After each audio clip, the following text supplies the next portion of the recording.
There's been a lot of activity going on in the 10K plus community. Discussions about ranking 12 plus keys have been developing, and it led to this most recent forum post where people have been voicing their opinions on the matter. Now, before we get deep into that, there's a bunch of other problems around this topic that need to be addressed. If you watched my previous 10K2S video, you might have an idea of what I'm talking about. Anyway, this video will be divided up into separate parts, so I can hopefully cover everything involved with the implications of ranking 12 plus key. When Mania was first added to Osu, I don't think anyone really envisioned people playing more than 9 keys. We can see that with how the higher key counts are named. I'm pretty sure playing maps with another player is considered cheating. So these could either be named the number of keys they are, 10, 12, 14, whatever, or they could be named double play or DP. But hold on, is 12 key the same as 10K2S? And what about 8 key? We're already seeing this issue with 8 lane maps being named 8 key, when in reality, that one extra lane is being mapped differently. In Osu, we have the special key option for situations like this, but this setting doesn't even seem to work, and difficulty names should really denote what playstyle it is. What if a map set has both 8K and 7+1 difficulties? Like in this older map set, having this distinction right in the name clears up any misunderstanding about what's the implied playstyle. There does seem to be a rule about this in the ranking criteria, but something like this would be better for all maps instead of just being enforced on maps with both playstyles, or through the beatmap tags. I already mentioned this in the previous video, but each difficulty should have the naming of X number of keys and Y number of special keys. So it could be like 12K, 10K2S, 14K2S, 10K6S. For the easy to act 16K maps, I feel like this naming scheme would fit within the current special key system that Osu has, and it's still a great way to distinguish from 7K 1S DP charts. However, there might be some confusion here between scratches and special keys, but let me know what you guys think. It seems like you guys already have a naming scheme you're going with, so I wouldn't want to interfere with that too much. Plus, the tags also denoting the playstyle can further assist with that. This would also fix the issue with skins being limited to one playstyle per number of lanes. As of now, 16 lane charts are either mapped in a style of BMS DP or easy to act, and these have completely different hand movements and methods of reading, and both cannot be included within one skin. If maps allowed us to denote the number of keys and special keys, then every possible playstyle could be accommodated within one skin, and different playstyles with the same number of lanes can also be accommodated within one map set. This would obviously need to be limited in some way, as there would need to be a setting to change your keybinds per mode. We wouldn't want someone skinning 88K 1S. Since Osu only allows for single binds, specifically for special keys, the ranking criteria would need to be rigorous to ensure finger movements between different keys or islands are playable, especially for lower difficulties. This is one of the concerns brought up by players that I'll get into later. The last limitation I want to mention is the player and their hardware itself. With the high number of keys on the screen, this could cause some issues. What if I'm playing on a 4x3 monitor on a low resolution that simply cannot fit all 18 lanes? What if my keyboard is limited in some way that doesn't allow me to press more than 4 keys or even 3 keys depending on the row? What if I don't have all 10 fingers? Obviously, hardware limitations probably shouldn't be too much of a concern, as this happens in virtually every game anyway. There will always be some players who are able to purchase the most high-end PC with the 360Hz ultra-wide monitor. But at the very least, I don't think Osu should keep adding higher and higher key counts just for the sake of it, at least not for ranked. During this whole process, there's been one question on my mind, constantly, and that's why. Why exactly are we trying to rank these maps so quickly when there's not even a lot of 12 plus key maps to begin with? Doing a little bit of digging, and there seems to be about 50 or so map sets that have 12 plus keys, and it's really hard to get an accurate number because of hit sound difficulties or unplayable stuff like this.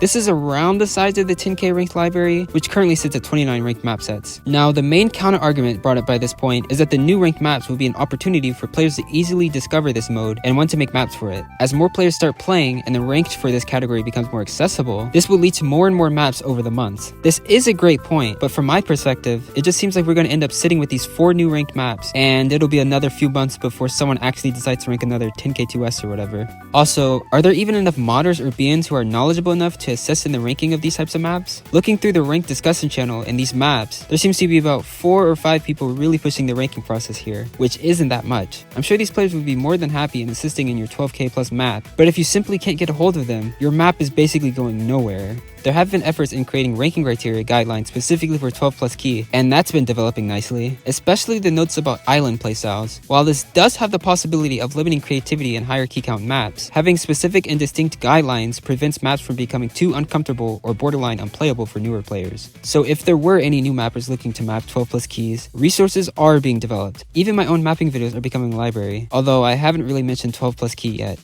Next, I want to talk about player support, and I have an example scenario we can use. So you guys are familiar with touchscreen gameplay in Standard, right? It fundamentally changes aiming entirely, that they had to develop a whole calculation and mod to reduce the PP awarded from aim. Now what if the touchscreen community wanted to develop a set of maps or a new playstyle where you're pressing multiple circles at once, you're doing sliders with one finger and clicking circles with the other? For the sake of this example, let's just assume all that's possible. Now obviously, this kind of gameplay would only be possible with some multi-touch device, and I think the touchscreen community is rather small. So this is a similar situation to what we're dealing with. Some players might feel like they don't even care, as it's a method of playing that they're simply not interested in, but other players might feel extremely negative because it's a mode they don't care about. And from their perspective, it just seems like a useless extra thing that only about 1 or 2 people would play. Now the question is, should we listen to these type of players? If a large portion of the community has a real visceral disdain towards change within the game, I feel like it should be addressed on some level. Now obviously, there's many players who just play 4K and simply don't want anything higher. If we listen to this blanket level of complaining, then OSU shouldn't even have 7K. But there are some real valid concerns being expressed within the forum post, so that's what we'll get into now.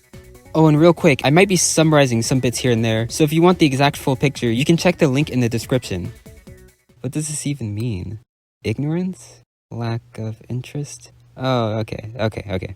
So yeah, Mint does bring up some points similar to what I was expressing. There's just not enough maps, not enough BNs who would be knowledgeable about 12+ key, or even enough players. Looking through the server, I can only think about maybe 5 people who play more than 10k regularly, and most of us aren't even that good. It's like mostly 1 or 2 star maps. So I can imagine when something like this does get ranked, it's going to be like D scores, halftime, or like 10 scores max. Protastic does bring up a counter argument with 5k, 8k, and 9k. I do see the similarities here. These are some of the lesser popular modes, but it doesn't have the same issue with just introducing more keys. For instance, most 10k players can play 9 or 8k, and most 7k players can play 5. This same transition can also happen with mapping. I don't think any 7k mapper would struggle too much with mapping 5k, they just choose not to. So yeah, similar thing with the popularity, but there's more than enough precedence when it comes to mapping these key counts, as well as people's ability to play or rank them. Walter Toro brings up a good point here. Right now, all that's really happening is just a proposal of an idea. As mentioned before, there's still work being done on the ranking criteria, as well as there not being enough BNs for this number of keys. But there's also the implications of the difficulty calculator, PP, rankings, anti-meta nat, which all comes with being ranked. But none of this is really being addressed on the development side. I will be mentioning PP ranking later in this video, so we'll hold off on that for now. There's been a bit more discussion about PP and star rating here and there. Most players acknowledge that it's sort of inaccurate for 10+ key, but other than that, majority of the people in this thread are giving support. Maxis concludes with saying the 4 maps will be in the test phase and then qualified and ranked. It seems like we've gotten the okay from Peppy, but I wonder if there's ever going to be more discussion and development on star rating in general, and how to include every key count from 4K to 8K all under this one game mode. That's where we are now, and everyone seems to be looking forward to what happens next. Oh. So the last thing I want to bring up is performance points and overall leaderboards for OSU Mania. The main thing people think about when it comes to ranked maps is the PP values awarded from them. When 10k was being ranked, there were some concerns about if introducing more keys would inflate the star rating or PP values of these maps. But as it turns out, 7k or 8k seems like the max key count where you can realistically keep pumping up the density and have the map still be playable and rankable. With 10k, it really relies on having a comfortable structure with the higher star maps, and most mappers are not having quad trills or anything like that would blatantly increase the star rating with the most easily hittable patterns. Going more than 10 keys and we start to have the inverse problem, where actual hard patterns or island hopping is not being accounted for at all. As mentioned earlier, they probably developed OSU Mania with no intentions of it being played with more than 9 keys, so a lot of these mapping concepts and methods of playing haven't been realized. Star rating is mostly based on strain. It would be too much to ask for a specific and separate difficulty calculator for more than 9 keys, but at the very least, the given star rating could be somewhat more accurate. I know most people don't really look at the star rating number when it comes to ranking maps, and it's more about the patterns and what would be acceptable. But as we move closer and closer to laser, having a more accurate difficulty calculator would be a massive quality of life improvement, even for the lower key counts.